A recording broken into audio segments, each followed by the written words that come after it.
C'était un vendredi soir quand je rentrais du travail et j'ai senti que quelque chose n'allait pas. Dès que j'ai franchi la porte, je suis tombée sur d'étranges cartons dans le couloir. 3 grands, empilés à côté des armoires de cuisine. Vêtements. De quelqu'un d'autre. Max, mon mari, est apparu dans la pièce avec une expression qui disait tout. Il savait que je verrais ces boîtes et se préparait pour la conversation. « Salut », dit-il d'un ton forcé. « Qu'est-ce que c'est ?» J'ai montré les cartons, sans le quitter des yeux. « Ce sont les affaires de ma mère », répondit-il alors que j'enlevais lentement mes chaussures et accrochais mon manteau. « Ta mère ?» répétai-je, incrédule. « Pourquoi ces affaires sont-elles ici ? » Elle va déménager ici, dit-il, comme si c'était la chose la plus naturelle au monde. Je restai immobile, le regardant. Max ne détourna pas le regard, mais sa mâchoire se contracta, signe qu'il était tendu et attendait ma réaction. Je répète, ai-je demandé, trop calmement pour ce que je ressentais. Ma mère vivra avec nous. Du moins pour l'instant. Entrez dans la pièce et asseyez-vous sur le canapé, les jambes tremblantes. Max m'a suivi, s'arrêtant près de la fenêtre. Et quand allais-tu me le dire ? Ai-je demandé, ma voix ferme, mais mon cœur battant la chamade. Je vous le dis maintenant, répondit-il, comme si cela suffisait. Ces affaires sont déjà là. En d'autres termes, la décision a été prise sans moi. Sa situation est compliquée, a-t-il expliqué. Quelle situation ? Elle perd son appartement. Ils quitteront le bâtiment. J'ai toujours su que sa mère, Valentina Ivanovna, vivait dans un petit et vieil appartement à la périphérie. Je savais que le bâtiment était vieux, mais je ne savais pas qu'il était sur le point d'être démoli. Selon Max, elle recevrait une autre propriété grâce au programme de réinstallation, mais pas de sitôt. Cela pourrait prendre 1 ou 2 ans, a-t-il expliqué. Et elle doit partir dans 1 mois. Alors elle peut louer quelque chose, ai-je suggéré. Avec quoi ? Il rit maladroitement. Elle vit avec une pauvre pension. Vous avez un bon salaire, répondis-je. Vous pouvez aider avec le loyer. 15 000 par mois, minimum. Plus de perles, plus de vin. En 2 ans, ils seront près d'1 demi-million. Nous n'avons pas cet argent. Oui, nous le faisons, ai-je argumenté. Vous venez d'être promu. Nous pouvons ajuster les finances. Ce n'est pas une question d'argent, coupa-t-il en me regardant dans les yeux. C'est à cause de toi qui ne veux pas qu'elle reste ici. Il ne s'agit pas de ne pas vouloir, rétorquai-je. Il s'agit de toi seul qui décide, comme si cette maison t'appartenait seule. J'ai acheté cet appartement avant notre mariage. Vous avez déménagé ici plus tard. Légalement, c'est le mien. Légalement, répéta-t-il sarcastiquement. Alors pour vous, ce qui compte, c'est le rôle. Ce qui compte, c'est que les décisions concernant ma maison soient prises avec moi, répondis-je sans céder. J'essaie d'en discuter avec vous maintenant, dit-il, comme s'il s'agissait d'une concession. Pour discuter ? J'ai ironisé. Les cartons sont déjà là. Elle déménage demain. Ce n'est pas un argument, c'est un fait accompli.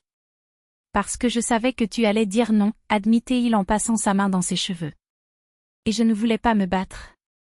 Alors tu as préféré me mettre contre le mur, ai-je accusé.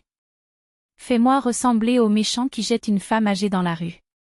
C'est ma mère, Julia, sa voix se brisa. Que dois-je faire ? La laisser sans abri ? Tu aurais dû venir me voir et me dire, maman a des ennuis. Réfléchissons ensemble à une solution. Ne lui apportez pas de choses et annoncez qu'elle vient vivre ici. D'accord, j'ai fait une erreur, a-t-il admis en baissant la tête. Désolé. Mais et maintenant ? Elle vient demain. Les choses sont déjà là. Demain ? Répétai-je, sentant le poids de la situation.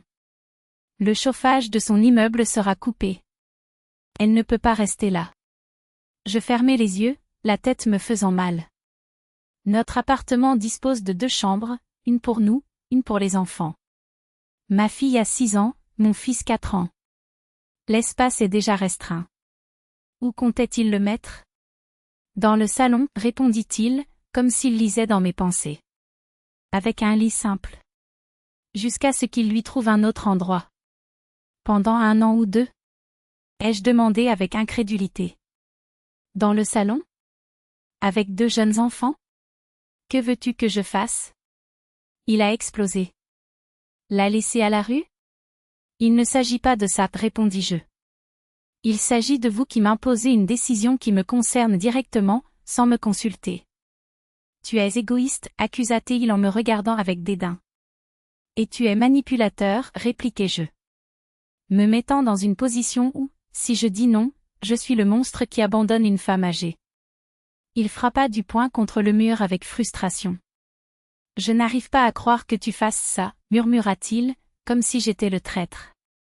Et je ne peux pas croire que tu pensais pouvoir décider ça par toi-même, répondis-je fermement.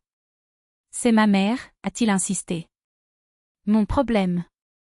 Si elle vient vivre chez moi, cela devient aussi mon problème, je l'ai dit clairement. Il s'assit sur le canapé, épuisé. Vous avez raison, a-t-il admis après un long silence. J'aurais dû te parler plus tôt. Mais j'avais peur de ta réaction. Peur de dire non, ai-je ajouté. Et c'est pour ça qu'il a préféré me forcer à l'accepter. C'est, de la manipulation, acquiesça-t-il avec amertume. Je l'ai appris de ma propre mère. Nous étions silencieux. Les enfants étaient chez ma mère et n'ont pas vu la bagarre. Max ne dormait pas à la maison. Dans la matinée, il a envoyé un message disant qu'il avait passé la nuit chez sa mère. Il revint à midi, sobre, mais les yeux rouges.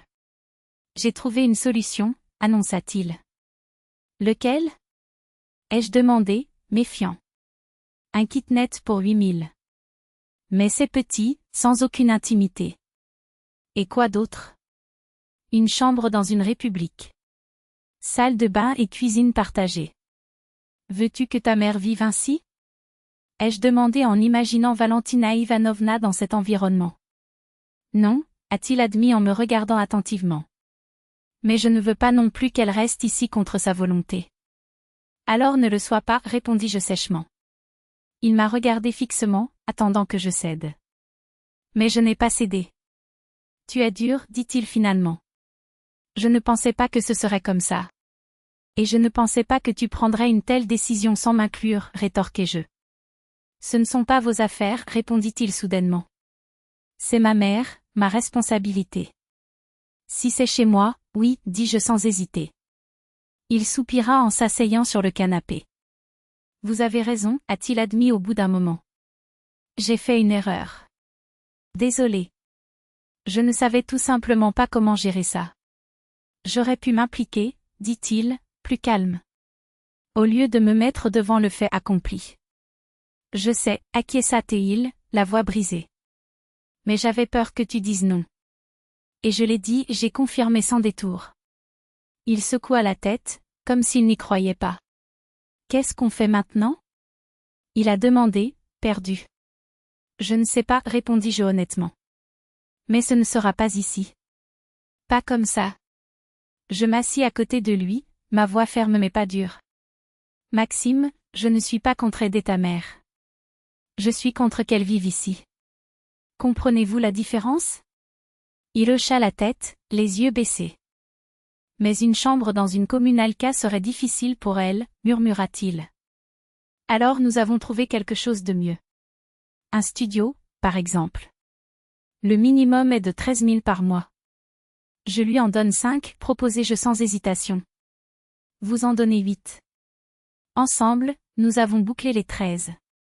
Maxime leva les yeux avec incrédulité. Sérieux? Sérieux. Mais à une condition, vous ne prendrez plus jamais une telle décision sans me consulter. Plus jamais ça, a-t-il promis, et ses bras m'ont serré dans ses bras, comme s'il craignait que je change d'avis. Valentin et Ivanovna ont emménagé dans un petit studio du quartier voisin. Pendant le premier mois, elle m'a à peine salué, les lèvres pincées de mécontentement. Maxime allait la voir tous les jours, l'aidant à s'organiser, à trouver sa place dans ce nouvel espace. Jusqu'au jour où la glace fondit. Tu sais, Yulia, avoua-t-elle avec une sincérité qui m'a surpris, au début, j'étais blessée. Je pensais que tu ne m'aimais pas. Mais ensuite j'ai compris, tu avais raison. Ce serait étouffant pour vous, et pour moi aussi. C'est bien d'avoir mon coin. 1 an et demi plus tard, elle a obtenu un appartement d'une pièce grâce au programme de relocalisation. Il s'y installa radieux, comme si on lui avait offert un palais. Les cartons qui occupaient notre entrée furent ouverts une semaine après le combat. Maxime les a emmenés au studio de sa mère. Et ce cri, ce ne sont pas vos affaires, a résonné en moi comme un rappel. Lorsqu'il s'agit de votre maison, de votre espace, de votre vie, c'est toujours votre affaire. Même la personne la plus aimée au monde n'a pas le droit de décider à votre place. Parfois, dire non n'est pas cruel. C'est la frontière qui sauve ce qui compte vraiment.